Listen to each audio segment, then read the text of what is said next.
ഒന്ന് ഇത് action drama ജോണറിൽ പെടുന്ന സിനിമയാണ്. ടർബോ ജോസിന്റെ ഇടിക്കത്ര കിൻഡിലുണ്ടാവും. കൊണ്ടു നോക്ക് അല്ലെങ്കിൽ കണ്ടു നോക്ക്. പഞ്ചിന്റെ സ്ട്രെങ്ത് കൂടുതലായിരിക്കും. എല്ലാവർക്കും നമസ്കാരം. എൻ്റെ പേര് രാജ് ബി ഷെട്ടിയാണ്. So I work as actor and writer and director in Kannada. ഈ പടത്തിൽ ഞാൻ ഒരു ക്യാരക്ടർ ചെയ്തിട്ടുണ്ട്, വെട്രിവേൽ ഷൺമുഖസുന്ദരം. സോ ഒരു നെഗറ്റീവ് ക്യാരക്ടറാണ്. ഇതിക്ക് to execute this character, I think the whole team, including our megastar Mammootty sir and the director, were so cooperative and helpful. I'll be very thankful to the audience of Kerala and to the response they are giving to the trailer and to the character. Thank you. കേൾക്കുന്നില്ലേ? എല്ലാവരും 23-ാം തീയതി തിയേറ്ററിൽ എത്തണം, കാണണം. ജോസേട്ടായും സംഘവും 23-ാം തീയതി എത്തുകയാണ്. നമസ്കാരം, ഞാൻ മമ്മൂട്ടി. ഞാൻ ഈ പടത്തിൽ ഈ ജോസേട്ടായി ആയിട്ടാണ് അഭിനയിക്കുന്നത്. മമ്മൂട്ടി കമ്പനിയുടെ 5ാമത്തെ പടത്തിലാണ് ഞാൻ അഭിനയിക്കുന്നത്. ഈ പടത്തിൽ ഇവിടെ എല്ലാവരുടെയും അഭിനയിക്കാൻ കിട്ടിയ അവസരം ഞാൻ കൊണ്ട് സന്തോഷവും. ഈ പടം ഞങ്ങൾ 23-ാം തീയതിയാണ് റിലീസ് ചെയ്യുന്നതെന്നാണ് പറഞ്ഞത്. എല്ലാവരും കാണണം. സന്തോഷം. ഈ പുതിയ കാലഘട്ടത്തിനനുസരിച്ചിട്ടുള്ള പെർഫോമൻസ് ആണ് ഇതിൽ ചെയ്തിരിക്കുന്നത്. ഞാൻ ഭയങ്കര രസമായിരുന്നു അത് കണ്ടുകൊണ്ടിരുന്നപ്പോൾ. നിങ്ങൾക്കും സിനിമ കാണുമ്പോൾ അത് എൻ്റർടൈൻ ചെയ്യാൻ പറ്റുമെന്നും, ഒരുപക്ഷെ പുതിയ കാലഘട്ടത്തിൽ സിനിമ ചെയ്യുന്ന സിനിമ അല്ലെങ്കിൽ ഇങ്ങനെ കൊമേഴ്സ്യൽ സിനിമകൾ എങ്ങനെ ചെയ്യാം എന്നുള്ള രീതിക്ക് ഒരു പെർഫോമൻസ് റെഫറൻസായി അതുണ്ടാവുമെന്നാണ് ഞാൻ വിശ്വസിക്കുന്നത്. Thank you. ജോസച്ചാ എന്നാണ്ട് വിശേഷം? ജോസേട്ടായി ഇല്ല, ഞങ്ങൾ എങ്ങനെയാണ് വിളിക്കുന്നത്? ജോസേട്ടാ എന്നാണ്ട് വിശേഷം? നല്ല വിശേഷം മന്നത്തിൻ്റെ വിശേഷം. സുഖമായിട്ട് പോകണം. അടുത്തെന്താ? എനിക്ക് തോന്നുന്നു 104 ദിവസം ഷൂട്ട് ചെയ്ത കഥ പറഞ്ഞപ്പം ഇന്നലത്തെ ഒരു ഇന്റർവ്യൂവിൽ പറയുന്നുണ്ടായി മമ്മൂക്ക അതിലേറ്റവും കൂടുതൽ ആക്ഷന് വേണ്ടി ദിവസങ്ങൾ മാറ്റിവെച്ചു, ചേസിങ്ങിന് വേണ്ടി. അപ്പം ഞങ്ങൾ പ്രതീക്ഷിക്കുന്ന മാസാണെന്ന് ഞങ്ങൾ പറഞ്ഞ മമ്മൂക്ക പറയും മാസ് അല്ല എന്ന് പറയും, മമ്മൂക്ക ക്ലാസ് അല്ല എന്ന് പറയും. ഞങ്ങൾ ഏത് രീതിക്കാണ്? ഞങ്ങൾ മൊത്തം ഏറ്റെടുക്കാൻ തീരുമാനിക്കുകയാണ്. തീർന്നില്ല പ്രശ്നം. ഏറ്റെടുക്കുക. ഞാൻ നിങ്ങളെ ഏറ്റെടുത്തു കഴിഞ്ഞാൽ എനിക്ക് സമാധാനമായി. നിങ്ങൾ ഏറ്റെടുത്തിരിക്കുന്ന അറിഞ്ഞതിൽ വളരെ സന്തോഷം. അപ്പം പോവാം. എങ്കിലും ആ കഥ ഈ കഥാപാത്രം സിനിമയായാലും കഥാപാത്രം എന്നൊക്കെ പറഞ്ഞ് ഇദ്ദേഹം പറഞ്ഞ പോലെ ഒന്നും എന്ത് വലിയ ട്രിക്കൊന്നുമില്ല. നമ്മൾ സാധാരണ സിനിമയിൽ അഭിനയിക്കാൻ വരുന്ന പോലെ സിനിമയിൽ അഭിനയിച്ചിട്ടുണ്ട്. പിന്നെ ഈ പറഞ്ഞ പോലെ ഈ മലയോര കഥാപാത്രങ്ങൾ ഒരുപാട് ഞാൻ അഭിനയിച്ചിട്ടുണ്ട്. പക്ഷേ എവിടെയെങ്കിലുമൊക്കെ ചെറുതായിട്ടൊക്കെ വരും. കാരണം ആ ബെൽറ്റിൽ എല്ലാ ചെറിയ നുവാൻസസ് മാത്രമേ വ്യത്യാസം ഉണ്ടാവുള്ളൂ മനുഷ്യന്. എന്നാലും പരമാവധി. പിന്നെ നമ്മുടെ കഥ പ്രധാനമായിട്ട് നടക്കുന്നത് കേരളത്തിലല്ല, ഭൂരിഭാഗവും തമിഴ്നാട്ടിലാണ്. പിന്നെ മറ്റുള്ളവരുടെ ആരും ആ ഭാഷ പറയുന്നില്ല. അതുകൊണ്ട് അങ്ങനെ ഒരു സ്ലാങ്ങിനൊരു വലിയ പ്രാധാന്യം പിടിക്കേണ്ട. ഈ ക്യാരക്ടർ ജോസേട്ടായിയുടെ ക്യാരക്ടർ മാത്രമേ ഉള്ളൂ നമ്മൾ ഈ ഭാഗത്ത് കാണുന്നുള്ളൂ. ബാക്കിയുള്ളവരൊക്കെ തമിഴ്നാട്ടുകാരും ഇവരൊക്കെയാണ്. അപ്പോൾ അതുകൊണ്ട് ആ പ്രശ്നങ്ങളൊന്നുമില്ല. പിന്നെ തമാശ എന്ന് പറയാൻ പറ്റും. എന്താണ് പറയുക? ഹ്യൂമർ അവിടെ ഇവിടെയൊക്കെ വന്നു പോകുന്നു. കാരണം അതിനൊന്നും നേരമില്ല ഈ സിനിമയിൽ. അല്ല, തമാശ പറഞ്ഞല്ല. മനുഷ്യന്റെ തലയിൽ തീ പിടിച്ച് നിൽക്കുമ്പോൾ തമാശ പറയാൻ സമയം ഉണ്ടാവും. അങ്ങനെയാണ് കഥാപാത്രത്തിന്റെ അവസ്ഥ. ജോസേട്ട് എടുത്തിയാട്ടക്കാരനായതുകൊണ്ട് പറ്റിപ്പോകുന്നതാണ്. അങ്ങനെ ഒത്തിരി നമുക്കൊക്കെ പറ്റിയിട്ടുണ്ടാവുമല്ലോ. അങ്ങനെ എടുത്തയാട്ടം കൊണ്ട് അബദ്ധമായാൽ അത് തലേന്ന് പോകില്ല, അത് വലിച്ചെറിഞ്ഞാലും പോകുക. അതിങ്ങനെ അള്ളു പിടിച്ചിരിക്കുന്നവരെ പിടിച്ച് ജോസിന്റെ ഒരു വഴിക്കാക്കുന്നതാണ് ഈ സിനിമയുടെ കഥ.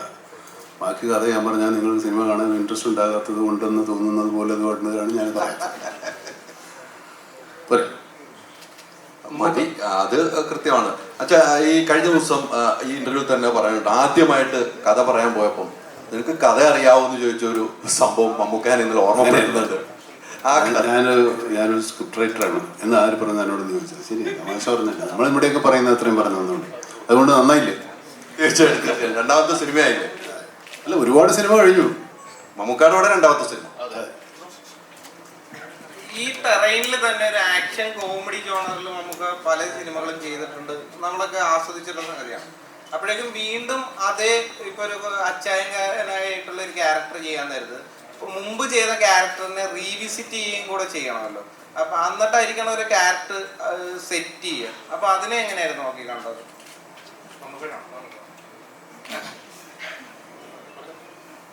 അതിനകത്ത് റീവിസിറ്റിംഗ് ഒന്നുമില്ല. ആ കഥാപാത്രത്തുമായിട്ട് യാതൊരു സാമ്യം ഉണ്ടാകാതിരിക്കുന്ന ശ്രമമാണ്. റീവിസിറ്റ് ചെയ്യുമ്പോൾ അതുപോലെ തന്നെ വരണ്ടേ. അങ്ങനെ വരാതിരിക്കാനാണ് ഞാൻ സാധാരണ ശ്രമിക്കുന്നത്. ഇതങ്ങനെ ഉണ്ടായിട്ടില്ല. കാരണം അങ്ങനത്തെ വന്നുപോയ കഥയിലെ സന്ദർഭങ്ങളല്ല ഈ സിനിമയിൽ. അതാണ് അതിൻ്റെ വ്യത്യസ്തമാക്കുന്നത്. നമ്മൾ ഈ പറഞ്ഞ പോലെ കഥാപാത്രം പരിസരങ്ങളും തമ്മിൽ വ്യത്യാസമാകുമ്പോൾ കഥാപാത്രം തന്നെ മാറും. നമ്മൾ ഒരേ കഥ തന്നെ പല സ്ഥലത്തെടുക്കുമ്പോൾ പല കഥകളായിട്ട് മാറുന്നില്ലേ. ഇപ്പോൾ കർണൻ്റെ കഥ എടുത്ത ഒരുപാട് സിനിമകൾ, എല്ലാ പടത്തിലും കർണൻ ഒരുപോലെ അല്ലല്ലോ. അതുപോലെ കഥാപരിസരങ്ങൾ മാറുന്നുണ്ട് ഈ സിനിമയിൽ മൊത്തമായിട്ട്. അപ്പോൾ കഥ മാറും, കഥാപാത്രവും മാറും. അങ്ങനെയൊക്കെ എല്ലാം എടുക്കാനും പോകും. നമുക്ക് പറയണ്ടായി ദുബായ് ലോഞ്ചില് ഇതൊരു സാമ്പിള് മാത്രമാണെന്ന് പറഞ്ഞു. അപ്പം ട്രെയിലറിനെ പറ്റി പറഞ്ഞു. അല്ല, അതെ, ഇതൊരു സാമ്പിള് മാത്രമാണ്. അപ്പൊ യഥാർത്ഥ വെടിക്കെട്ട് ഇനി വരാനിരിക്കുന്നേ ഉള്ളൂ. കുഴി ചാടിക്കല്ലേ. അത് വെടിക്കെട്ടാണെന്ന് നിങ്ങൾക്ക് തോന്നുന്നുണ്ടെങ്കിൽ ചിലപ്പോൾ വന്നേക്കാം. ട്രിപ്പിൾ സ്ട്രോങ് തോന്നട്ടെ എങ്ങനെയെങ്കിലും, നിങ്ങളത് ഉടക്കല്ലേ. മമ്മൂക്ക ടെർബോജസ് എങ്ങനെ ട്രിപ്പിൾ സ്ട്രോങ് ആണോ? ഇവിടെ ഇവിടെ ഇവിടെ ഇവിടെ ഇവിടെ സൈഡ് ലെഫ്റ്റ് സൈഡ് അങ്ങനെ. അതായത് ഡയറക്ടർ പറയട്ടെ, ഞാനൊന്നും പറയുന്നില്ല. സ്ട്രോങ് ആണോ, ഡബിൾ സ്ട്രോങ് ആണോ, ട്രിപ്പിൾ സ്ട്രോങ് ആണോ? ടെർബോജസ് നിങ്ങൾ സിനിമ കണ്ടിട്ട് തീരുമാനിച്ചാൽ മതി. ഇതെന്താ സംഭവം എന്ന് വെച്ച് കഴിഞ്ഞാൽ ആ കഥയുടെ അല്ലെങ്കിൽ ആ സിനിമയുടെ സ്വഭാവത്തിനനുസരിച്ച് പരമാവധി ശ്രമിച്ചിട്ടുണ്ട് എല്ലാവരും. പ്രത്യേകിച്ചും നമുക്ക് ഒരുപാട് എഫേർട്ട് ഇട്ട് ചെയ്തിരിക്കുന്ന സിനിമയാണ്. നിങ്ങൾക്ക് സന്തോഷമുണ്ടാകാനും നിങ്ങൾക്ക് ആനന്ദമുണ്ടാകാൻ വേണ്ടി തന്നെയാണ് അദ്ദേഹം അത്രയും കഷ്ടപ്പെട്ടത്. നിങ്ങൾ കാണും, അത് നിങ്ങൾ തീരുമാനിക്കും. നമുക്ക് പടത്തിൽ നിന്ന് കിട്ടാൻ പോകുന്ന ഒരു മെസ്സേജ് എന്തായിരിക്കും? ഇപ്പോൾ മുൻകൂട്ടി പറയുവാണെങ്കിൽ എനിക്കത് ചോദിക്കാമോ എന്ന് അറിയില്ല. ഞാൻ കേട്ടൊരു കാര്യമാണ്, ചോദിക്കാമോ? സ്പോയിലർ പോലെ തോന്നുന്നതാണ്. സ്പോയിലർ അങ്ങനെ വേണേ പറയാം. എന്ന് വെച്ചാൽ ഒരു സ്കാമിനെ കുറിച്ച് അത് ഞാൻ കേട്ടിട്ടുണ്ട്. അപ്പോൾ അതിന് വേണ്ടിയിട്ട് ആൾക്കാർക്ക് കൊടുക്കുന്ന ഒരു മെസ്സേജും മുന്നറിയിപ്പും ഒക്കെ നമുക്ക് കിട്ടാം. കാര്യങ്ങൾ സിനിമയിൽ ഉണ്ട്. അതിപ്പോ അത് സിനിമയിലൂടെ പോകുന്നതാണ്. അതിപ്പോ അതൊരു വളരെ ഫോഴ്സായിട്ടൊന്നും പറയുന്നില്ല. ഞാൻ തന്നെ പറഞ്ഞിട്ടുണ്ട് സ്കാം ഉണ്ടെന്ന്. ചോദിക്കുന്നത് എന്താണ്, എല്ലാവർക്കും അറിയാവുന്ന സ്കാം ഉണ്ട് കഥ. നമുക്ക് അത് പറഞ്ഞിട്ടുണ്ട്. അപ്പൊ അതുകൊണ്ടാണ് ഞാൻ ചോദിച്ചത്. അയ്യോ, അതിന് പേടിക്കുന്നുണ്ട്. പിന്നെ ഒരു കാര്യം കൂടി ചോദിച്ചോട്ടെ, വൈശാഖ് സാറിന്റെ അടുത്താണ്. അയ്യോ, നമുക്ക് പറഞ്ഞെങ്കിൽ കുഴപ്പമൊന്നുമില്ല. ട്രെയിലറിൽ നമ്മളൊരു റിഫൈ ഷോട്ട് കാണുന്നുണ്ട് തോക്ക് വെച്ചിട്ട്. അത് ഇതുവരെ ഞാൻ മലയാളത്തിൽ അങ്ങനെ ഒരു ഷോട്ട് കണ്ടിട്ടില്ല. അത് ഭയങ്കര ബ്യൂട്ടിഫുൾ ആയിട്ട് ആണ് എടുത്തേക്കുന്നത്. അപ്പൊ അതിനെപ്പറ്റി ഒന്ന് പറയാം. ആ ഷോട്ട് നമുക്ക് തന്നെയാണ് എടുത്തിരിക്കുന്നത്. കാരണം അല്ല, ആ ഷോട്ട് നമുക്കൊക്കെ എടുക്കാൻ പറ്റില്ല. അത് റിഗ് ചെയ്തിട്ട് ഒരു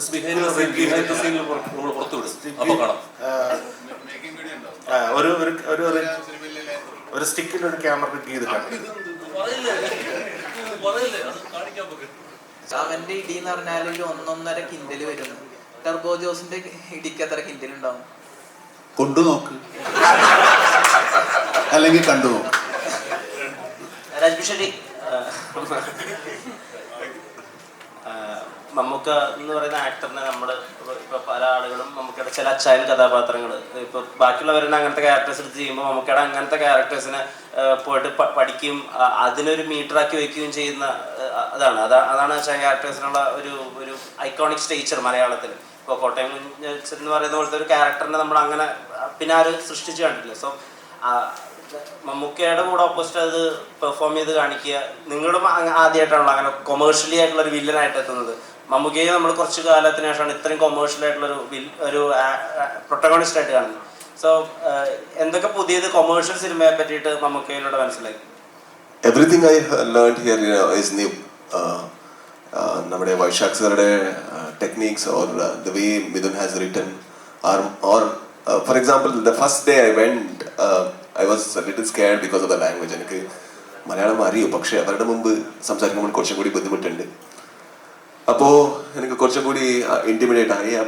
എൻ്റെ ഡയലോഗ് ഫ്ലോ കുറച്ചും കൂടി മാറി. Then he said the same dialogue in his flow. The moment he said, I was like, why did I think in this way? Then I was so comfortable because I knew that he's not judging me, and and the unfortunate thing was he didn't have dialogue. He had to look at me. That was much more scary. He's just looking at me. I need to tell it. I'm like, okay. But the moment he gave me the flow, I could actually hold on to the scene. So then I knew that there is a lot to learn in the commercial space that bridge cinema makers or indie filmmakers need to learn.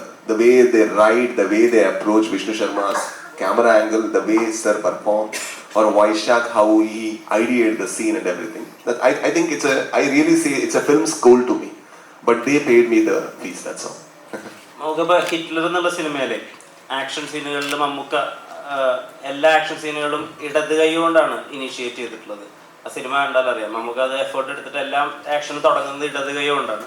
അപ്പോൾ അങ്ങനെ ഒരു കൊമേഴ്ഷ്യലായ സിനിമയിൽ അങ്ങനെ ഒരു ചെറിയ effort അല്ലെങ്കിൽ അങ്ങനെ ഒരു എഫേർട്ട് എടുക്കേണ്ട കാര്യമില്ല ആക്ച്വലി. പക്ഷെ ആ ഒരു വ്യത്യസ്തത നമുക്ക് കാണാം. അപ്പോൾ വൈശാഖ് ചേട്ടനോടും മമ്മൂക്കയോടാണ്. ടർബോയിൽ ഇപ്പോൾ 104 ദിവസത്തിലെ 70% സമയവും ആക്ഷനും സ്റ്റണ്ടിന് വേണ്ടിയിട്ടാണല്ലോ മാറ്റി വെച്ചിട്ടുള്ളത്. അങ്ങനെ മമ്മൂക്കയുടെ ഭാഗത്ത് നിന്ന് കണ്ട ഇനീഷ്യേറ്റീവ്സ് ഒക്കെ ഒന്ന് പറഞ്ഞു.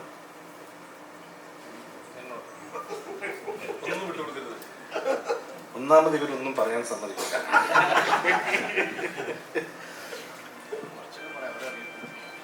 ഈ നമ്മൾ ഈ നിങ്ങളുടെ ഫോട്ടോ ശ്രദ്ധിച്ചിട്ടുണ്ടാവുന്ന അറിയില്ല, ടർബോയുടെ നമ്മുടെ ഫസ്റ്റ് സ്ക്രീൻ വന്നത് അത് തന്നെ നമ്മൾ ലെഫ്റ്റ് ഹാൻഡാണ് ഉപയോഗിച്ചിരിക്കുന്നത്.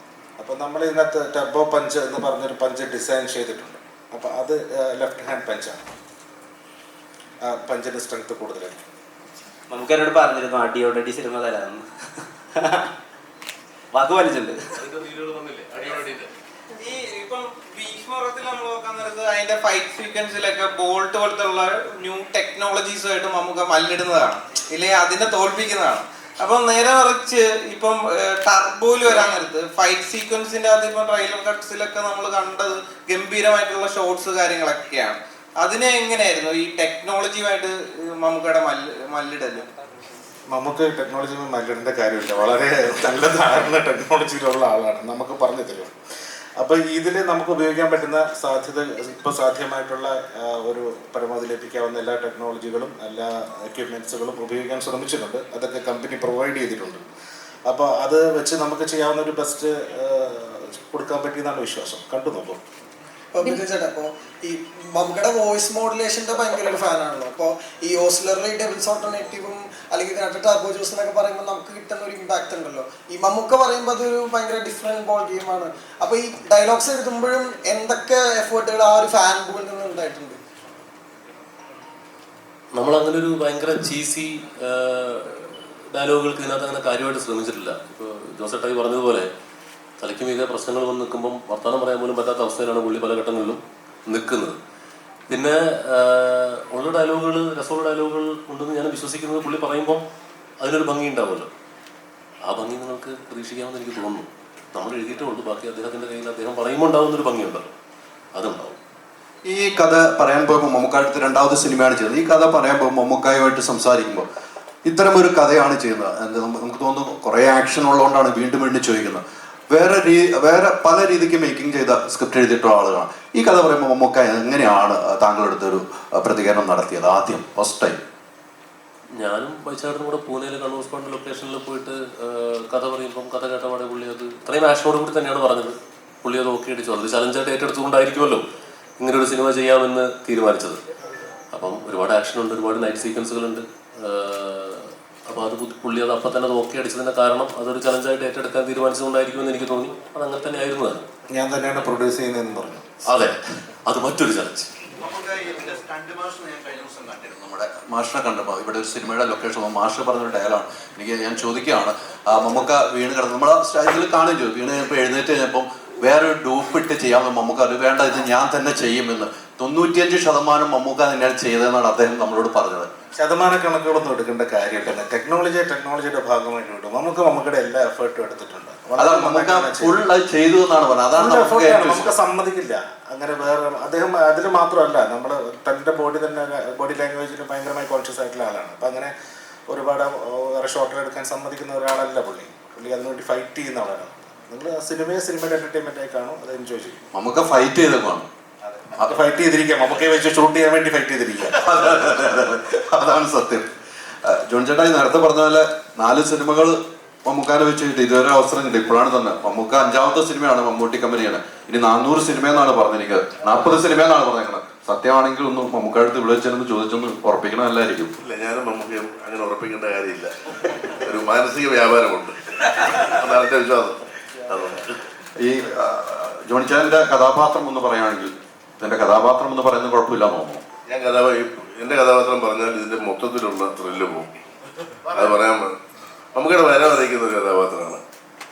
ഈ ഉത്സവ സ്ഥലങ്ങളിലൊക്കെ ഈ കടകൾ, പെരുന്നാൾ കടകൾ വാടകയ്ക്ക് എല്ലാവരും വിളിച്ചെടുക്കുകയല്ലേ, അങ്ങനെ എടുക്കുന്ന ഒരാളാണ്. അതുകൊണ്ട് ജീവിക്കുന്ന ഒരാളാണ്.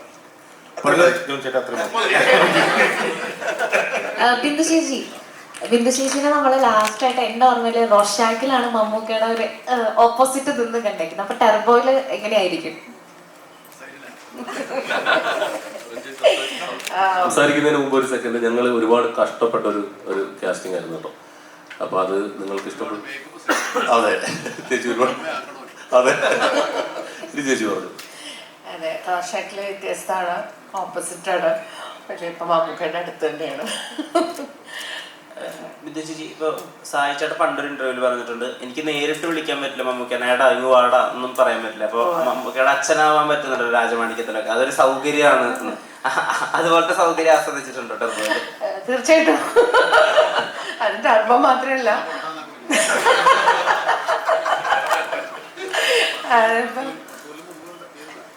അതെ അതെ, ബസ് കണ്ടക്ടർ എന്ന് പറഞ്ഞ മൂവിയിലാണ് ഞാൻ ആദ്യം മമ്മൂക്കയുടെ ഉമ്മയാണത്.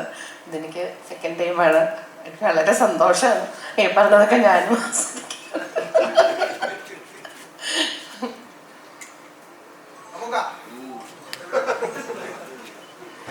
മമ്മൂട്ടി കമ്പനി പ്രൊഡ്യൂസ് ചെയ്യുന്ന ആദ്യത്തെ ഔട്ട് ആൻഡ് ഔട്ട് ഒരു ആക്ഷൻ പടമാണല്ലോ ടെർബോ. അപ്പോ അത് മിഥുൻ മാനുവൽ തോമസ് എന്ന വ്യക്തിയിലുള്ള വിശ്വാസമായിരുന്നു അതിലോട്ട്? ഞാൻ മിഥുൻ മാനുവൽ തോമസിനെയും വൈശാഖിനേക്കാൾ വിശ്വസിക്കുന്നതിനേക്കാൾ കൂടുതൽ നിങ്ങളെ വിശ്വസിച്ചിട്ടാണ്. അല്ലാതെ എനിക്ക് ഇവരെ ഞങ്ങളുമൊക്കെ നിങ്ങളെ വിശ്വസിച്ചിട്ട് വരുന്നത്. കാരണം ഇത് പ്രേക്ഷകർ സ്വീകരിക്കുമെന്നാണ് ഞാൻ ഉൾപ്പെടെയുള്ള എല്ലാ സിനിമാ പ്രവർത്തകരും വിചാരിക്കുന്നതും അങ്ങനെയാണ് ഇറങ്ങിത്തിരിക്കുന്നത്.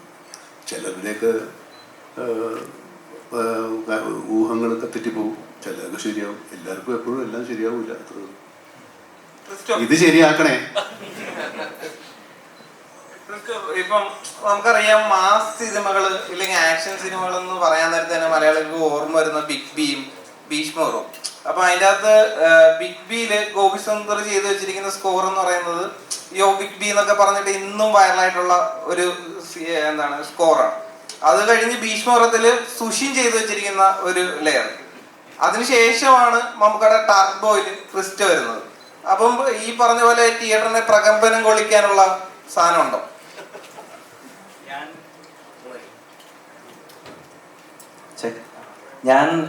ഞാൻ ആദ്യം ഫേസ് ചെയ്ത ഇഷ്യൂ എന്താണെന്ന് വെച്ച് കഴിഞ്ഞാൽ, ബ്രഹ്മയുഗം അത്യാവശ്യം സ്പേസ്ഡ് ഔട്ട് ആയിട്ട് സൗണ്ട് സ്കേപ്പും പരിപാടികളും മാക്സിമം എലമെന്റ്സ് കുറച്ച് ആ ക്ലാസ് മെയിൻറ്റെയിൻ ചെയ്ത് ചെയ്യാനാണ് ശ്രമിച്ചത്.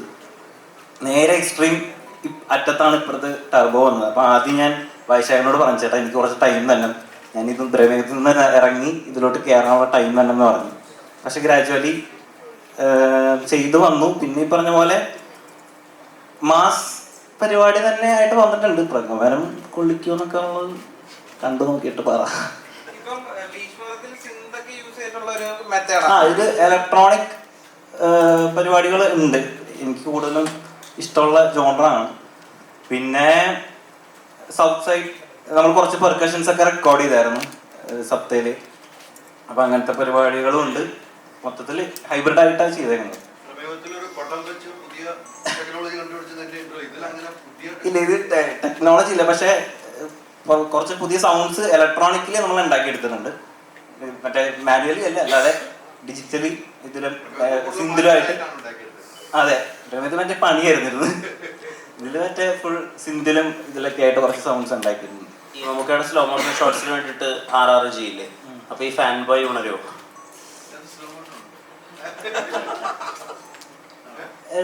ക്യാരക്ടറിന് സിനിമയ്ക്ക് എന്ത് കൊടുക്കാൻ പറ്റും ഉറപ്പായിട്ടും ഇതുണ്ട്. പക്ഷെ അറ്റ് ദി എൻഡ് എനിക്ക് അഡ്രിനാല് കിട്ടുന്നുണ്ടോ, എനിക്ക് അഡ്രിനാല് കിട്ടുന്ന വരെ വർക്ക് ചെയ്തിട്ടുണ്ട്. എനിക്ക് അഡ്രിനാല് കിട്ടിയിട്ടുണ്ട്. എന്താന്ന് നോക്കാം.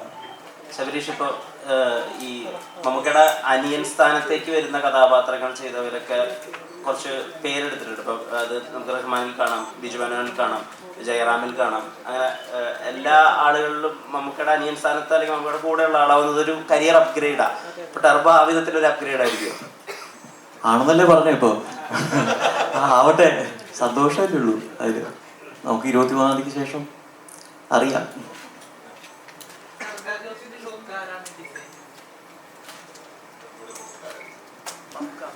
എങ്ങനെ ടർബോ ജോസിന്റെ ലുക്കിലേക്ക് എത്തി? ഹെയർ കട്ടാണോ ഉദ്ദേശിച്ചത്? ആരും ഒന്നും പറഞ്ഞില്ലെന്ന്.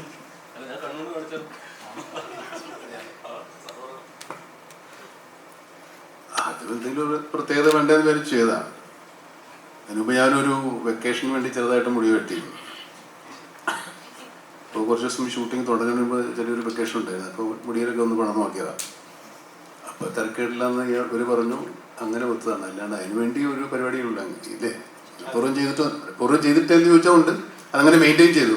മുടി വെട്ടിക്കഴിഞ്ഞ് പിന്നെ വളരാൻ കുറേ സമയം എടുക്കുമല്ലേ. അപ്പോൾ അതിന് മുമ്പ് പടം തുടങ്ങണം. അപ്പോൾ പിന്നെ ആ മുടി വെച്ച് അങ്ങ് അഭിനയിച്ചു. പിന്നെ പടം തീരുന്നവരെ ആ മുടി വെട്ടി അങ്ങനെ ആയിക്കൊണ്ടിരുന്നു. അങ്ങനെയാണ് എൻ്റെ കഥ.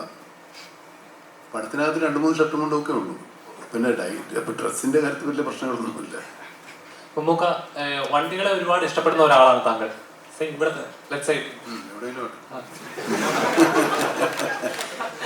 വണ്ടികളെ ഒരുപാട് ഇഷ്ടപ്പെടുന്ന ഒരാളാണ് താങ്കൾ. അപ്പൊ ഈ സിനിമയിലെ ആക്ഷൻ സീനിലെ വണ്ടികൾ ഡ്രിഫ്റ്റിംഗ് ഒക്കെ താങ്കൾ തന്നെ ചെയ്തെന്ന് പറയായിരുന്നു. കുറേ വണ്ടികളുണ്ട്. വണ്ടികളൊക്കെ പഴയ വിലക്ക് വിറ്റോണ്ടിരിക്കുക, പൊട്ടിച്ചോ ചവിട്ടിയത്. ഈ സിനിമയിലെ ആക്ഷൻ സീനിലൊക്കെ മമ്മൂക്ക ഇന്നലെ പറഞ്ഞ ഇന്റർവ്യൂവിൽ പറഞ്ഞിട്ടുണ്ടായിരുന്നു, ആക്ഷൻ സീനിലെ ഡ്രിഫ്റ്റിംഗ് ഒക്കെ താങ്കൾ തന്നെ ചെയ്തത്. അത്രയും സേഫ് ആയിട്ടുള്ള സ്ഥലത്ത് ഡ്രിഫ്റ്റ് എന്ത് ചെയ്യില്ല നമുക്ക്. കാരണം ആൾക്കാർ ചുറ്റും നമ്മൾ മാറി നിന്നെല്ലാം സേഫ് ആക്കി കഴിഞ്ഞാൽ ഡ്രിഫ്റ്റ് ചെയ്യാൻ എളുപ്പമില്ലേ. അതൊരു സാഹസികതയൊന്നും അല്ല. നമുക്ക് എന്തെങ്കിലും പറ്റിയാൽ നമുക്കേ പറ്റുള്ളൂ, വേറെ ആർക്കും ഒന്നും പറ്റില്ലെന്ന് മാത്രം. ഇതുപോലെ ആക്ഷൻ അങ്ങനെ ഒരുപാട് ഡ്രിഫ്റ്റിംഗ് ഒന്നും ഇല്ല, ചെറിയ ചെറുത് കാര്യങ്ങളാണ്. അങ്ങനെ ചെയ്യാൻ താല്പര്യമുണ്ടോ? അല്ല അങ്ങനത്തെ പടങ്ങൾ ചോദിച്ചാൽ നടക്കൽ മനെ. ഇപ്പൊ റോട്ടിൽ എന്തോരം വണ്ടികള് വലിയ പണി നടക്കും. പോട്ടെ. ഒരു മമ്മൂട്ടി ചിത്രം ചെയ്യാൻ വേണ്ടി വയനാട്ടിൽ നിന്ന് ബസ് കയറിയ ആളാണെന്ന് പണ്ട് ആടിന്റെ ലോഞ്ചിന് പറഞ്ഞിട്ടുണ്ട്. ഇപ്പം ബേസിക്കലി ആ ഒരു നിറവേറ്റിയിരിക്കുകയാണ്. എങ്ങനെ തോന്നുന്നു? സന്തോഷം. ആഗ്രഹം നിറവേറ്റുമ്പോൾ തോന്നുന്നു സ്വാഭാവികമായ കലർപ്പില്ലാത്ത സന്തോഷം. ഒരു പടം ചെയ്യണമെന്ന് ആഗ്രഹം ഉണ്ടായിരുന്നുള്ളൂ. രണ്ടാമത്തെ പടത്തിൽ അദ്ദേഹത്തിന്റെ കൂടെ പ്രസ് മീറ്റിനിരിക്കുകയാണ്. ഒരുപാട് സന്തോഷം. പിന്നെ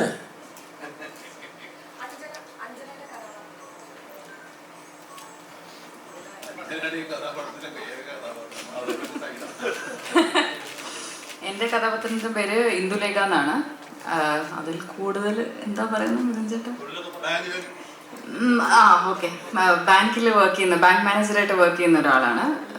പിന്നെ ഇൻട്രസ്റ്റിംഗ് ആണ് എങ്ങനെ ടർബോ ജോസിനെ മീറ്റ് ചെയ്യുന്നു, ആ കഥ എങ്ങോട്ടാണ് പോകുന്നത് എന്നൊക്കെ വളരെ ഇൻട്രസ്റ്റിംഗ് ആണ്. അതിന് പടം കാണേണ്ടി വരും. ഇപ്പം മാസ് ഫിലിം എന്ന് പറയാൻ നേരത്ത് പ്രേക്ഷകൻ സ്വാഭാവികമായിട്ട് അവന്റെ ചിന്തകൾ, ഇമാജിനേഷൻസ് അസോസിയേറ്റ് ചെയ്യുന്ന കുറെ ചിത്രങ്ങൾ, ഇപ്പൊ നായകനാണെങ്കിലും പിപ്പി ആണെങ്കിലും ഭീഷ്മറാണെങ്കിലും അത്തരം കുറെ ചിത്രങ്ങളായിരിക്കും മനസ്സിൽ ആദ്യം വരിക. അപ്പം ഈ ഒരു മമ്മൂക്കാനെ വെച്ചിട്ട് ഒരു ആക്ഷൻ സിനിമ ചെയ്യണം എന്നൊരു തോന്നലുണ്ടാകുന്നത് ഇങ്ങനത്തെ ഇമാജിനേഷൻസിനെ ബ്രേക്ക് ചെയ്യണമെന്നൊരു തോട്ട് ഉണ്ടായിരുന്നു. ഒന്ന്, ഇത് ആക്ഷൻ ഡ്രാമ ജോണറിൽ പെടുന്ന സിനിമയാണ്. ഇതിനങ്ങനെ ഒരു പ്യൂർ മാസ് സിനിമ എന്ന് പറയാവുന്ന എനിക്കല്ല. ആക്ഷൻ ഡ്രാമയാണ് ഇതിൻ്റെ ഒരു പ്രോപ്പർ ജോണർ എന്ന് പറയാവുന്നത്. പിന്നെ കുറച്ച് ഹ്യൂമർ എലമെൻസുകൾ കഥാപാത്രത്തിൻ്റെ ഭാഗമായി, കഥയുടെ ആ കഥാപാത്രം ട്രാവൽ ചെയ്യുന്നതിൻ്റെ ഭാഗമായി അയാൾ തന്നെയുള്ള ഒരു ഹ്യൂമർ എലമെൻ്റ് ഉണ്ട് എന്നല്ലാതെ അതല്ലെങ്കിൽ ഇതൊരു ആക്ഷൻ ഡ്രാമ ജോണറിൽ പെടുന്ന സിനിമയാണ്. അതിൻ്റെ മമ്മൂക്ക നേരത്തെ സൂചിപ്പിച്ചതുപോലെ അത് ട്രാവൽ ചെയ്യുന്ന പ്രതലങ്ങൾ വേറെ വേറെയാണ്. നമ്മളിപ്പോൾ നേരത്തെ നിങ്ങൾ സൂചിപ്പിച്ച സിനിമകളിലൊന്നും ഉള്ള ഒരു സാഹചര്യങ്ങളിലൂടെ അല്ല ഈ കഥാപാത്രം ട്രാവൽ ചെയ്യുന്നത്. അപ്പോൾ ആ ഒരു വ്യത്യാസം അല്ല അതിൽ തന്നെ ഉണ്ടാവുന്നുണ്ട്, സിനിമയുടെ യാത്രയിൽ ഉണ്ടാവുന്നുണ്ട്. അപ്പോൾ അതിനൊന്നും വേണ്ടി നമ്മളൊന്നും പ്രത്യേകിച്ച് ചെയ്യേണ്ടി വരുന്നില്ല. പിന്നെ ട്രീറ്റ്മെൻറ്റിൻ്റെ മെത്തേഡുകളിലൊക്കെയുള്ള കാര്യങ്ങളിൽ ഓരോ കാലഘട്ടത്തിനനുസരിച്ചിട്ടുള്ള മാറ്റങ്ങളുണ്ടാവും, സ്വാഭാവികമായും ഈ സിനിമയിലുണ്ടാവും. മമ്മൂട്ടി ചിത്രം ചെയ്യാൻ നേരത്തെ എപ്പോഴും മമ്മൂക്കാനെ കൊണ്ട് ഫൈറ്റ് ചെയ്യിപ്പിക്കാൻ ആഗ്രഹിക്കുന്ന ഒരാളാണ്. അപ്പം അതെന്തുകൊണ്ടാണ്? അത് ഞാൻ പൊതുവെ ആക്ഷൻ സിനിമകൾ കൂടുതൽ ചെയ്യുന്നതുകൊണ്ടാണ്. സ്വാഭാവികമായും അതിൽ ഹീറോസ് ആക്ഷൻ ചെയ്യേണ്ടി വരുമല്ലോ. അപ്പം അങ്ങനെ ആക്ഷന് പ്രാധാന്യമുള്ള സിനിമയാണ് ഈ സിനിമയും. അപ്പം അതിനൊരു ഡിസൈനും കാര്യങ്ങളൊക്കെ നമ്മൾ ചെയ്ത് പ്രിപ്പയർ ചെയ്ത് ഡിസ്കസ് ചെയ്തിട്ട് തന്നെയാണ് ചെയ്യുന്നത്. മിനിസ്റ്റർ രാജ വരാറായി. മിനിസ്റ്റർ രാജ ഇനി വേണം. അതെ, ഇന്നിപ്പോൾ നമുക്ക് ടർബോ കഴിയട്ടെ. ടർബോയിലെ നമ്മുടെ ഈ ജോസേട്ടായി എന്ന് വിളിക്കുന്ന ജോസ് നാട്ടിൻപുറത്തെ ചെറിയ പള്ളിപ്പറമ്പിലൊക്കെ ചെറിയൊരു ഷോ അടിയും എന്തെങ്കിലുമൊക്കെ വഴക്ക് വന്നാൽ അങ്ങനത്തെ ഒരു അടിക്കാരനാണ്. അല്ലാണ്ട് വലിയ ഗുണ്ടയോ റൗഡിയോ മാഫിയ കിങ്ങോ അങ്ങനത്തെ ഉള്ള ആളൊന്നുമല്ല. നാട്ടിൻപുറത്ത് ഒരു ഡ്രൈവറാണ്. ടൂറിസ്റ്റുകളെ ഈ ഹൈ റേഞ്ചസിൽ കൊണ്ടുവന്ന് ഭയങ്കര അവിടെ ചില ഡ്രിഫ്റ്റിംഗ് ഒക്കെ ചെയ്ത് അങ്ങനെ അവരെ ഇമ്പ്രസ് ചെയ്യുന്ന ആളാണ്. പക്ഷെ അത് പടത്തിൽ കാണിക്കുന്നില്ല. ഈ പുള്ളി ഇയാളെക്കാളും 100 ഇരട്ടി ബലമുള്ള ആൾക്കാരുടെ മുമ്പിൽ പെട്ട എന്തായാലും സ്ഥിതി. അതാണ് ഈ സിനിമ ചുരുക്കി പറഞ്ഞാൽ. അതിനകത്തുള്ള അടിയേ നടക്കുകയുള്ളൂ. മനസ്സിലാവുന്നില്ല ഞാൻ പറയാം. നമ്മളെങ്ങാനും പോയി സാധാരണ മനുഷ്യന് പോയി എവിടെയെങ്കിലുമൊക്കെ പെട്ടാൽ വീട്ടിക്കൊണ്ട് പൊമ്പരമായി പോകും. പക്ഷെ ജോസ് പിടിച്ച് നിൽക്കുന്നു എന്നുള്ള നമ്മുടെ സമാധാനം. അതിൻ്റെ ഒരു സർവൈവൽ സ്വഭാവമുണ്ട് സിനിമയ്ക്ക്. കഥ ഞാൻ പറഞ്ഞില്ലെന്ന് പറയുന്നത്. ഇതാണ് കഥ. ഇപ്പോൾ ട്രൂത്ത് ഗ്ലോബലിൻ്റെ ഈ ട്വിറ്റർ ഹാൻഡിൽസിലൊക്കെ ആളുകൾ ചോദിക്കുന്ന ചോദ്യങ്ങളുണ്ട്. അതായത് ടർബോ ആണ് ഏറ്റവും അധികം വലിയ റിലീസ് വരാൻ പോകുന്നത് പുറത്തുള്ള സ്ഥലങ്ങളിലൊക്കെ, ഇതായിരിക്കും ഏറ്റവും വലിയ കളക്ഷൻ ഉണ്ടാവുക, അങ്ങനെ കുറേ ചോദ്യങ്ങൾ വരുമല്ലോ. അതിനോടൊക്കെയുള്ള പ്രതികരണം എങ്ങനെ? മലയാള സിനിമയെ ഇതുവരെ ഇറങ്ങാത്ത രാജ്യങ്ങളിൽ നിന്നടക്കം എൻക്വയറി വരുന്നുണ്ട്. അവിടെ റിലീസാവണമെന്ന് തന്നെയാണ് എൻ്റെ ആഗ്രഹം. പക്ഷെ ഇതെല്ലാം ഇക്കടെ അപ്രൂവലിനനുസരിച്ചിരിക്കും. ഇക്ക ഓക്കെ പറഞ്ഞാൽ എല്ലായിടത്തും ഉണ്ടായിരിക്കും. അതൊരു വലിയ റിലീസ് തന്നെ ആയിരിക്കും. റിലീസാവട്ടെ, ആൾക്കാർ കാണട്ടെ. ഇപ്പം എല്ലാം തരുമോ പറയുന്നത്. ഇതേ നമ്മൾ കേട്ടിട്ടില്ലാത്ത രാജ്യങ്ങളൊക്കെ ഉണ്ട്. ആണ് തമാശ. അല്ല, അവിടെ ഈ പറയുന്നതോടെ ഒരുപാട് നമ്മുടെ ആൾക്കാരുണ്ടാവുമല്ലോ. ഒരു ഷോ, 2 ഷോ, 3 ഷോ, പിന്നെ ഓരോ ദിവസം കൂടുതൽ ഷോ അങ്ങനെയൊക്കെ വരുന്നുണ്ട്. ഏതായാലും ആളുകൾ എന്തൊക്കെ പ്രതീക്ഷിക്കുന്നുണ്ട്. അതാണ് വേറൊരു ടെൻഷൻ.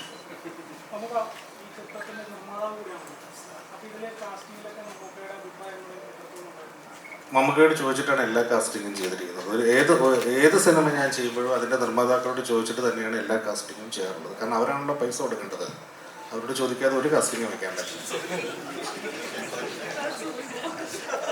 ഇതിൽ കുറേ താരങ്ങൾ തമിഴ്, പല ഭാഷകളിലുള്ള താരങ്ങൾ, അവരൊന്ന് പേരുകളൊന്ന് പറയുകയാണെങ്കിൽ.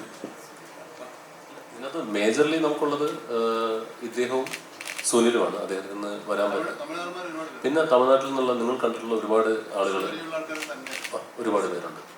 പ്രൊഡ്യൂസർ എന്ന നിലയിൽ മമ്മൂക്ക ഇതിന്റെ പ്രൊഡ്യൂസർ, ആക്ടറുമാണ്. അപ്പൊ ആക്ടർ പ്രൊഡ്യൂസറിൻ്റെ അടുത്ത് എങ്ങനെയാണ് ശമ്പളം പറഞ്ഞതെന്ന് പറഞ്ഞാൽ കൊള്ളായിരുന്നു. മമ്മൂക്ക കേട്ടിരുന്നോ? മമ്മൂക്കയാണ് ഈ സിനിമയുടെ പ്രൊഡ്യൂസർ, ആക്ടറുമാണ്. ആക്ടർ എങ്ങനെയാണ് ഈ പ്രൊഡ്യൂസറുടെ അടുത്ത് ശമ്പളം പറഞ്ഞതെന്ന് പറഞ്ഞാൽ കൊള്ളാമായിരുന്നു. ശമ്പളമൊക്കെ പറഞ്ഞിട്ടുണ്ട്, തരുകയും ചെയ്യും. അന്നേരം പിടിച്ച് മേടിക്കും. കൃത്യമായിട്ട് പറഞ്ഞിട്ടുണ്ട്. പിന്നെ വിട്ടുവീഴ്ച ചെയ്യുമോ? വിട്ടുവീഴ്ച ചെയ്യേണ്ട വരില്ല. അങ്ങനെ പരിപാടി ഉണ്ടെങ്കിൽ തന്നെ ഇവർ തരാതെ പറ്റിക്കലേ ഉണ്ടാവുള്ളൂ. നമ്മൾ വിട്ടുവീഴ്ച ചെയ്യേണ്ട വരും. അതെ, വിട്ടുവീഴ്ച ചെയ്താൽ അവർ അത് ശീലമാക്കും. പിന്നെ തരാതെ പറ്റിക്കാം, അത് നമുക്ക് ഓരോ ഉണ്ടാവും. അപ്പോ ഇതൊരു റിയൽ ഇൻസിഡൻസ് ബേസ് ചെയ്ത കുറച്ച് കാര്യങ്ങൾ ഈ സിനിമയിൽ ഉണ്ടെന്ന് പറഞ്ഞിട്ടുണ്ടായിരുന്നു. ശരിക്കും അങ്ങനെ തന്നെ ആണോ? അത് ആ സ്കാമുമായി ബന്ധപ്പെട്ട് നമ്മൾ പറഞ്ഞ കാര്യങ്ങളാണ്. അത് കാണാം നിങ്ങൾക്ക്. സ്കാമുമായി ബന്ധപ്പെട്ട് പിന്നെ ഒരാളുടെ ഒരു കുഞ്ഞു ഒരു ജീവിതത്തിൽ നടന്ന ഒരു റിയൽ ഇൻസിഡന്റിന്റെ ഒരു പീസും കൂടെ നമ്മൾ ഉൾപ്പെടുത്തിയിട്ടുണ്ട്. അങ്ങനെ 2 കാര്യങ്ങൾ ഇതിനകത്ത് ബന്ധപ്പെട്ടിരിക്കുന്നു. നമുക്ക് ഫഹദിന്റെ രാജമാണിക്യം കണ്ടിരുന്നോ? നമുക്ക് ഫഹദിന്റെ രാജമാണിക്യം കണ്ടിരുന്നോ? അപ്പം ഫഹദിനെ ഒരു പേഴ്സണൽ ഡിസ്കഷനിൽ പറയണ്ടായി, രാജമാണിക്യം ചട്ടമ്പി ഞാനോടൊക്കെയാണ് ഫഹദിന് അതിൻ്റെ അത് ഒരു റഫറൻസ് ആയതെന്ന് പറഞ്ഞിരുന്നു. നമുക്ക് കണ്ടിരുന്നോ ചിത്രം? എന്തായാലും വളരെ നന്നായിട്ടുണ്ട്. ഫഹദിൻ്റെ സ്റ്റൈല് തന്നെയാണ്. നമ്മുടെ പറയുന്നതൊക്കെ ഒരു കേട്ടസി, നമ്മുടെ ഒരു റെഫറൻസ് വെച്ചാൽ ഓക്കെ. പക്ഷെ അത് ഈസ് ഇൻഡിവിജ്വൽ പെർഫോമൻസ് ആണ്. നിരഞ്ജനയുടെ ഒരു കഥാപാത്രത്തെ കുറിച്ച്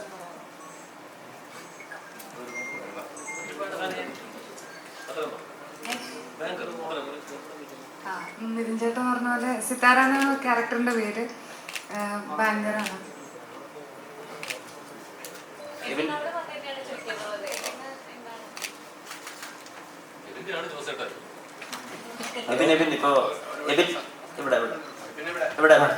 എബിന്റെ ജീവിതത്തിൽ ഒരുപാട് നല്ല മൊമെന്റ്സ് കൂടി ഉണ്ടായിരുന്ന സെറ്റാണല്ലോ ടർബോ. ബർത്ത്ഡേ സെലിബ്രേഷൻ ഉൾപ്പെടെ. അപ്പൊ ഈ ടർബോന്റെ ഒരു ജേണി, മമ്മൂക്കയുടെ കൂടെ തഗ് ലൈഫ് ഡയലോഗുകൾ കടിച്ചു നടക്കുന്ന ഒരു ജേണി അല്ല, അത് 23-ാം തീയതി എന്തായാലും അറിയാലോ. പിന്നെ നിതിൻ ചേട്ടൻ പറഞ്ഞ പോലെ ജോസേട്ടായി എൻ്റെയും കൂടെയാണ്. അതാണ്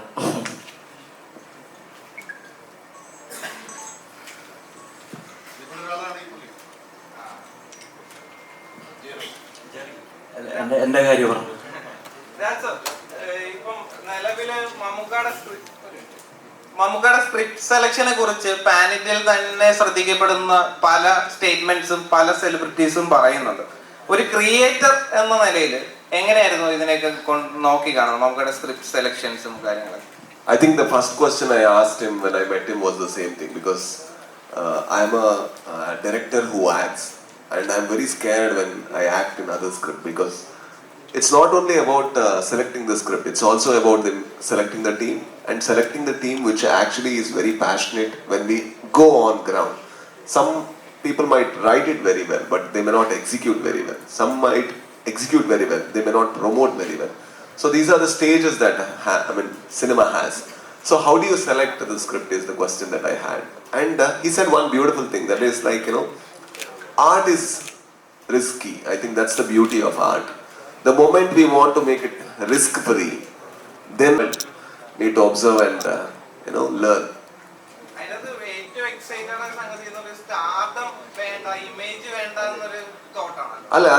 I think we need to learn it. It's not easy to have, everybody is insecure, especially artists.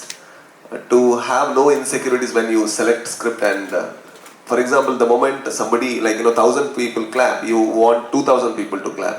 Then you don't make films which are personal to 50 people. But that is not the case with Mammootty sir. He makes a film which might be completely personal like Kadal. And also a thriller and horror thriller like Brahmayugam, and then he comes with a turbo. I don't know how. Maybe he need to explain, but it's beautiful to see and wonder. അപ്പോൾ ഈ ചോദിച്ചതിനുള്ള ഒരു നമ്മുടെ ആർട്ടിസ്റ്റുകളുടെ list കൂടെ നിങ്ങൾ ചോദിച്ചതെന്ന് പറയാം. കബീർ സിംഗ് ദുഹാൻ അറിയാമല്ലോ, അദ്ദേഹം ഉണ്ട്. പിന്നെ തമിഴ്നാട്ടിൽ നമുക്ക് അരുൾദാസ് എന്ന് പറഞ്ഞ ആർട്ടിസ്റ്റ് ഉണ്ട്. പിന്നെ വസന്ത് രവി ഉണ്ട്, നമോ നാരായണൻ. അങ്ങനെ 80ഓളം പേര് നമുക്ക് പുറത്തുനിന്നുള്ള ചെറുതും വലുതുമായ കഥാപാത്രങ്ങളെ അവതരിപ്പിക്കുന്നുണ്ട്. പിന്നെ ഫീനിക്സ് പ്രഭു അറിയാമല്ലോ, ഷാജി നടുവിൽ, അവരൊക്കെ നമ്മുടെ പോസ്റ്ററിൽ കണ്ട ആളുകളൊക്കെ ടെക്നീഷ്യന്മാരായിട്ടുണ്ട്. പിന്നെ ഈ കാണുന്ന ഞങ്ങളൊക്കെയാണ് ക്യാമറയ്ക്ക് മുന്നിലും പിന്നിലുമായിട്ടുള്ളത്. ഇത്രയും പറഞ്ഞു വന്നെന്താണെന്ന് ചോദിച്ചിട്ടുണ്ടെങ്കിൽ, ഇത്ര നേരം ഞങ്ങളോട് സഹകരിച്ച എല്ലാവർക്കും നന്ദി അറിയിച്ചുകൊണ്ട് നമ്മുടെ പത്രസമ്മേളനം ഇപ്പോൾ RJ ബാലാജി എന്ന് പറയുന്ന തമിഴ്നാട്ടിലെ ഒരു ഡയറക്ടർ ഈ അടുത്ത് പറഞ്ഞിരുന്നു, മറ്റൊരു ആക്ടർ അവിടുത്തെ വലിയൊരു സൂപ്പർ സ്റ്റാറിനെ വെച്ച് സിനിമ ചെയ്യിപ്പിക്കുമ്പോൾ നരയിടാൻ വരെ അവർ കുറേ നേരം ഡിസ്കസ് ചെയ്യേണ്ടി വന്നു. നരയിട്ടാൽ എങ്ങനെയായിരിക്കും, ഇമേജിനെ ബാധിക്കുന്നു. മമ്മൂക്ക എപ്പോഴും മമ്മൂക്കയുടെ സൗകര്യത്തിനല്ല, സിനിമയുടെ സൗകര്യത്തിനാണ് നിന്നിട്ടുള്ളത്. അത് ആ ഒരു ലവ് ഉണ്ടല്ലോ സിനിമയോട്, അതിന്റെ പേരിലത്തെ കാര്യം എന്താ? നേരത്തെ പറഞ്ഞ ലവ്, സിനിമയോടുള്ള ലവ്, പാഷൻ. എനിക്ക് സിനിമ അല്ലാതെ ഒരു വഴിയും വേറെ ഞാൻ കാണുന്നില്ല. ഈ സിനിമ ഇല്ലെങ്കിൽ എൻ്റെ കാര്യം കുഴപ്പത്തിലാവും, എൻ്റെ ശ്വാസം നിന്ന് പോകും. Thank you. നമുക്ക് ആ ഡയലോഗ്, ആ ട്രെയിലറിൽ പറഞ്ഞ ആ ഡയലോഗ്, ലാസ്റ്റ് ഡയലോഗ് പറഞ്ഞത് മമ്മൂക്ക ഒന്ന് പറ പ്ലീസ്. അല്ല മമ്മൂക്ക ആ ഡയലോഗ്, ഒരു കാര്യമുണ്ട്, എനിക്ക് വേണ്ടി ഒരു പടം വരച്ച ഒരു കുട്ടി, അത് നമുക്ക് ഈ ഡയലോഗ് എന്തായാലും പറയണം കേട്ടോ. നമുക്ക് ഒരു കുട്ടിയുണ്ട്, ആ കുട്ടിയെ നമുക്ക് വിളിക്കാം. ആ കുട്ടിയെ ആ ഡയലോഗ് ഒന്ന് പറയണം. അല്ല നമുക്ക് ആ ഡയലോഗ് പറയുമ്പോൾ നമുക്ക് പടത്തിലേ പറയുള്ളൂ, എനിക്കറിയാം. അല്ല ഇതിന് ആ ഡയലോഗും ഇതും മമ്മൂക്കയെ കൊണ്ട് പറയിപ്പിച്ചു. എൻ്റെ ഡയലോഗ് മമ്മൂക്ക വീണ് കഴിഞ്ഞു. ഞാൻ വീഴുവാണല്ലോ, ഞാൻ വീഴുവാണെങ്കിൽ എൻ്റെ കൂടെ 10-15 പേരും കൂടെ വീഴും. മമ്മൂക്ക ഞങ്ങൾ സിനിമയ്ക്ക് വേണം, ഞങ്ങൾ 10-15 പേരുമായിട്ട് സിനിമയ്ക്ക് പോകാൻ തീരുമാനിച്ചിരിക്കുന്നു. എങ്ങനെയുണ്ട്? പൊളിക്കണ്ട, നമുക്ക് വീഴരുത് ഒരിക്കലും ഇല്ല. മുന്നിലിരുന്ന് 10-15 പേരോട് പോകും, ഒരുത്തനും വീഴരുത്. എല്ലാവരും നല്ല എനർജി ആയിട്ട് പുഷ്ടായിട്ടിരിക്കും. എനിക്ക് ഒരു കുട്ടിക്ക് ഒരു ചെറിയ പരിപാടിയുണ്ട്. ജോർജ് ചേട്ടോ പിള്ളാണ് ശ്രീകണ്ഠൻ നായരുടെ നമ്മുടെ വേണ്ട